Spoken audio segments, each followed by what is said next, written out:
पानीपत के जिला सचिव एटक के अशोक पवार जी से हम कुछ सवाल करना चाहेंगे।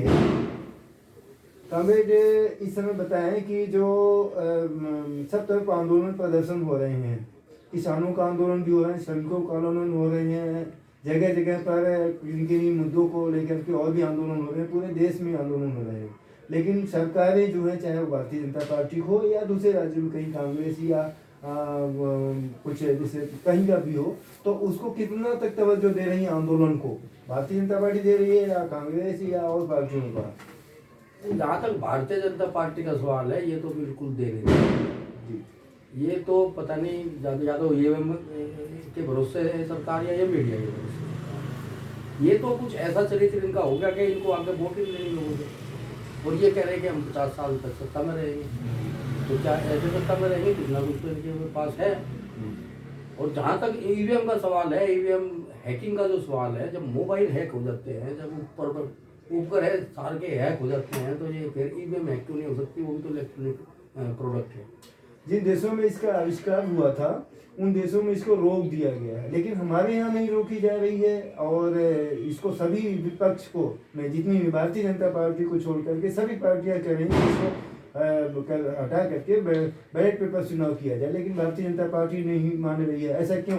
जो विकसित देश हैं, अमेरिका वगैरह, जापान वगैरह, उनमें इलेक्शन वो बैलेट पेपर से हो रहा है जी। तो ये जिद पकड़े बैठे कि इसी से होगा, इसी से होगा।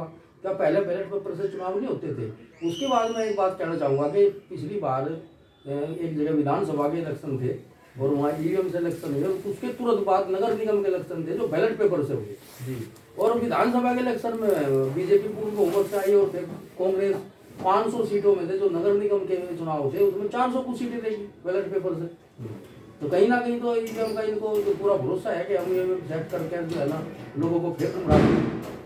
और मेन जो स्ट्रीम मीडिया है वो बिकी हुई मीडिया है, वो उसमें भी इनके अपने आदमी बैठे हुए हैं और पैसे से सब कुछ खेल चला हुआ है। अडानी अंबानी का पैसा लगा हुआ है और ये तो मजे ले रहे पूरे, इनको कोई चिंता ही नहीं है।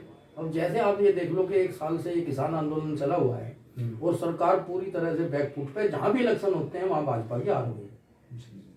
मतलब ये गोदी मीडिया जो है ये पूरी तरह से भाजपा के साथ में है और उनका प्रचार के साधन बनी हुई है, ऐसा क्या? बिल्कुल बिल्कुल ऐसा ही है। अब ये देख लो, पिछली बार जब यूपी में इलेक्शन थे 2017 में, तो इन्होंने जोर शोर से 3 तलाक 3 तलाक 3 तलाक, इलेक्शन होने के बाद में कहाँ गया 3 तलाक? उसके बाद में पश्चिम बंगाल में जब इलेक्शन होना था तो उससे पहले एक वो आत्महत्या की थी उसने, वो जो हीरो था उसका चर्चा किया इन्होंने, और जब इलेक्शन खत्म तो उसका चर्चा खत्म। उसके पहले तो इन्होंने कहा से ड्रग्स और रिया का फलाना का, ये बिल्कुल जो है ना बेशर्म है। और ये मीडिया और ये उनके सारे टिके हुए हैं। और अब की बात जो जब अगर पूरा विपक्ष ईवीएम का खाली विरोध करे, खाली ईवीएम का, तो ये कहीं नहीं टिके। अच्छा, ये राफेल की भी बात फिर से बात उभरी है और पेगासस की भी बात हो रही है, क्या ये भी चुनाव में कुछ अपना रोल अदा करेगा, मतलब कि प्रभावित करेगा? मैं इस पे एक बात कहना चाहूँगा कि राई का पहाड़ तो बनता है लेकिन राई हो ही ना, तो फिर तो कहीं से ना कहीं से तो कोई पॉइंट हाथ लगता है और उस पॉइंट पे चर्चा होनी चाहिए। वो सच है कि झूठ, ये चर्चा तक नहीं करने को तैयार। अभी किसानों के साथ इन्होंने 10-12 वार्ता जो की है, तो इन टस से बस नहीं हुई सरकार, और उल्टा किसानों के नेताओं से पूछ रही है। यहाँ तक खबर मिली है, हमारे नेता बताते हैं जो वहाँ जाते हैं, मीटिंग में गए थे जो कृषि मंत्री के पास, जो ज्ञान भवन में मीटिंगें होती थी, कि उल्टा किसान नेता से पूछते थे कि कोई रास्ता बताओ ताकि तुम्हारी भी इज्जत बची रहे और हमारी भी इज्जत बची रहे। तो रास्ता तो सीधा है, कानून वापसी ले लो, एमएसपी पे कानून बना दो, गारंटी कानून बना दो। एमएसपी थी, एमएसपी है, एमएसपी रहेगी, वो सिर्फ कागजों में थी, उसकी कोई गारंटी नहीं है। उससे किसी भी प्रदेश में 2-3 प्रदेश आप छोड़ दो, पंजाब, हरियाणा और पूर्वी उत्तर प्रदेश, कहीं अगर एमएसपी पे खरीद होती हो तो बता दो।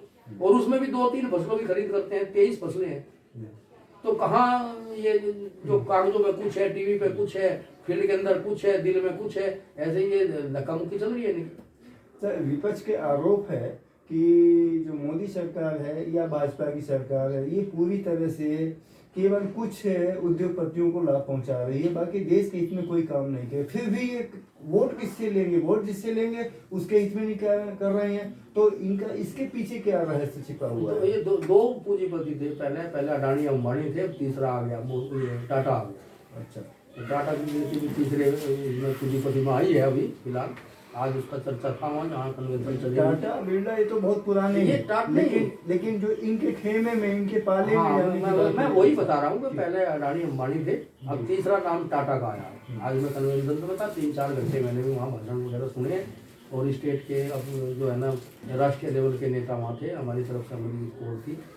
और जो है ना वहाँ भी चर्चा ये हुई है। तो ये घपलेबाजी कर रहे हैं, बिल्कुल सरेआम कर रहे हैं ये, और किसी को कुछ नहीं समझ रहे। ये देखो आप कि तानाशाही के साथ साथ ये जो दमनकारी जो नीति है, जो दमन करती थी पहले गवर्नमेंटें, जो तानाशाही सरकारें थी, किसी भी देश का इतिहास आगे देख लो आप, तो वो काम ये यहाँ भी कर रहे हैं। मतलब जनता की आवाज को बंद कर देना, उनके ऊपर उत्पीड़न करना ताकि वो अपनी आवाज को बुलंद नहीं कर सके, आंदोलन प्रदर्शन पर रोक लगाना, ऐसा कुछ? बिल्कुल ऐसा ही है, बिल्कुल ऐसा ही है, ये कर रहे हैं। अब आप देख लो बोरीवल केस थी, उसके साथ कितने पत्रकार थे जो निर्दोष थे। एक डॉक्टर कपिल था, क्या दोष था उसका, और कितने साल तक इन्होंने, कितने दिनों तक उसको, कितने दिनों के बाद उसको जमानत दी। तो ऐसे ही जो राकेश टिकैत है, मैं उनका कई बार भाषण सुना है, वो गलत नहीं कह रहे। बंदूक का पहरा है, कलम पे भी पहरा है और कैमरे पे भी पहरा है। जो भी हाईलाइट होता है, जो भी इनके खिलाफ चलने की कोशिश करता है, उसको ये या तो पैसों से और या फिर उसकी जबान बंद करते हैं। ये पिछले जो है ना 7 सालों से इनका खेल चल रहा है, 2014 के बाद। और बिल्कुल इतनी बेशरम सरकार और इतने बेशरम नेता हमने पहले कभी नहीं देखे थे। ये विपक्ष में रहते थे तो बहुत अच्छा रोल निभाते थे, जब से ये सत्ता में आए हैं तो ये बिल्कुल उलट उसके करे। मतलब ये विपक्ष में रह करके अच्छा काम करते हैं और सरकार में आने के बाद अच्छा काम नहीं करते हैं। तो इनका क्या विपक्ष में ही होना अच्छा है या सत्ता में रहना ठीक है? मैं तो ये कहूँगा, हम किसी के पक्षधर नहीं, हम तो कम्युनिस्ट लोग हैं। लेकिन सत्ता में कांग्रेस अच्छा काम करती थी और विपक्ष में ये अच्छा काम करते थे। और जब से ये सत्ता में आए तो ना तो विपक्ष रहा है, उन्होंने छोड़ा ही नहीं विपक्ष। 54 सीट सारी है उनकी, तो कहीं भी विपक्ष है ही नहीं। जनता ही विपक्ष है, किसान विपक्ष है, मजदूर विपक्ष है। मतलब अभी इन वोटों में जनता खुद सरकार से चुनाव में अपनी भागीदारी के हिसाब से, एक हिसाब से जनता स्वयं चुनाव लड़ रही है, ऐसे ही भूमिका निभाएगी। बिल्कुल इस टाइम पे तो जो विपक्ष है वो जनता है जी। और जो पार्टियां हैं वो अपने लेवल पे थोड़ा बोलती हैं, थोड़ा उनका जो है ना, जो स्ट्रीम मीडिया है उसमें चर्चा कम होती है। वो 1-2 मिनट की चर्चा होती है, जैसे अखिलेश है, मायावती है या दूसरे हैं, तो उनकी थोड़ी बहुत चर्चा होती है बस।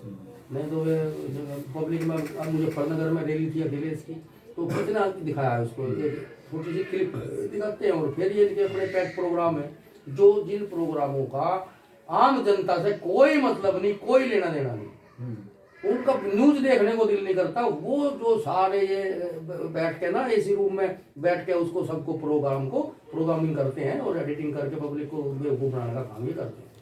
मतलब मुख्य मुद्दों से ध्यान हटाने की बात, ध्यान भटकाते हैं। और मैं भी जिससे पूछता हूँ, मैं भी फील्ड के अंदर काम करता हूँ, जिससे भी पूछता हूँ, वो न्यूज देखनी लोगों ने लगभग 90% बंद कर दी।